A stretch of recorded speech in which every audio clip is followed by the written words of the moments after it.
In this technologically advanced society that we live in, it's so easy for us to grab a camera and take pictures. We love to take pictures. I love taking pictures. I love taking pictures of my food. I love taking pictures when I'm traveling with friends and family. I love it when I'm able to capture moments on there. But sometimes we're capturing moments that are only reserved for the intimacy of that moment. Sometimes we're capturing pictures and images, and it's coming off as like we're bragging. We're bragging on certain things, especially when we're helping other people.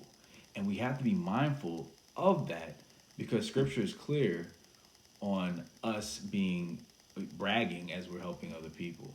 Don't believe me? Let's go to the scriptures. I'm coming from Matthew chapter 6, and I'm reading from the New Living Translation. So the verbiage is updated. It's not as poetic or more, I like to call it Shakespearean as the King James Version, but you'll be able to follow it just the same.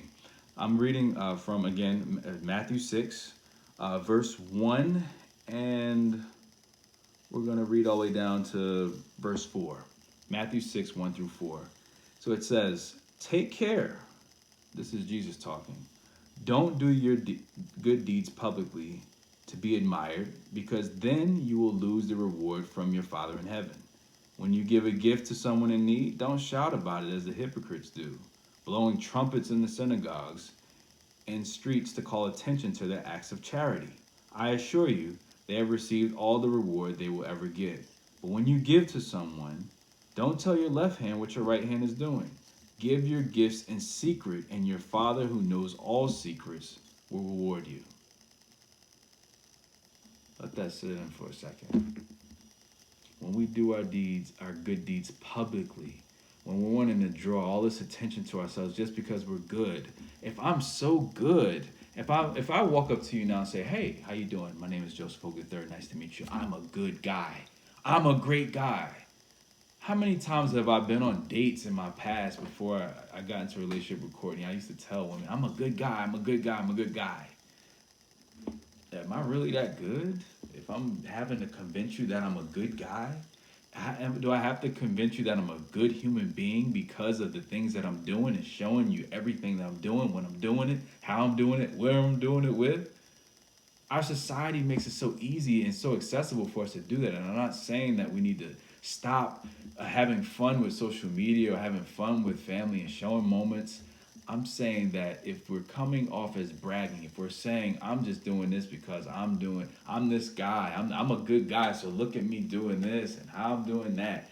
You know what I'm talking about. I don't even have to try to explain it. Sometimes we know we're bragging. We're like, I don't mean to brag, but I'm nice like that. It's something about, and this is the personality of Jesus that we all are learning, and I think it's a continual learning process. We have to count others as more significant than ourselves, and that's very difficult to do sometimes, because our society is beating in our head saying it's all about us. It's all about our success. We have to make sure that we have ourselves together. We have to make sure that we have a plan for our lives and being able to do what we need to do. But what the scripture is clear on is that when we're doing these public deeds, these good deeds, it's out of the goodness of our heart. This is something that's automatic. If I see someone in need, meet the need. Meet the need immediately. But I don't have to show the world this is what Joe's doing right now. I'm doing so good right now because I'm such a good guy. Do you hear what I'm saying? Am I making some sense? There's a thin line between using our phones or using technology to spread a message to people. But then it's also another thing when we're using that message to point it to us instead of pointing it to him. We got to be able to know the difference. Because if we're using it to point to us, then us making that public declaration of all the good that we've done is the only reward that we'll ever get. And we'll miss out on the heavenly reward because we didn't glorify God by our actions. We have to glorify God based upon our actions. And our actions, it's just coming out of our spirit. What is happening with our spirit? What are we doing with our spirit? What is coming out of the spirit of God that's in us? Goodness, acts of charity, instantly, it's automatic. Someone doesn't have, all right, hey, and you have it, it's automatic. You don't have to say, let me get you in a picture real quick. Let me do this. And I know it's so easy for us to do that because we're trying to use that to be able to help other people. And I'm not saying that we should stop that. We have to really consider, ask God, God, is this something that you really want me to do right now? He will check you in your spirit to say, okay, maybe I'm going a little borderline. Maybe I'm a little over the top with this.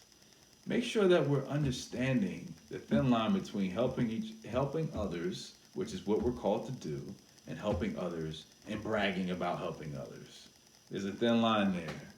I'd love to hear someone's thoughts on this. Anyone who looks at this video, love to get your thoughts on this because it's something that I believe we should have a conversation about. Bragging and by helping others versus just genuinely helping others. It's something that just comes out of your heart. Just do it. The person needs it, so they don't need you to show other people what they're doing for them and bringing shame to them, but just meet the need. Simple. Let's do it.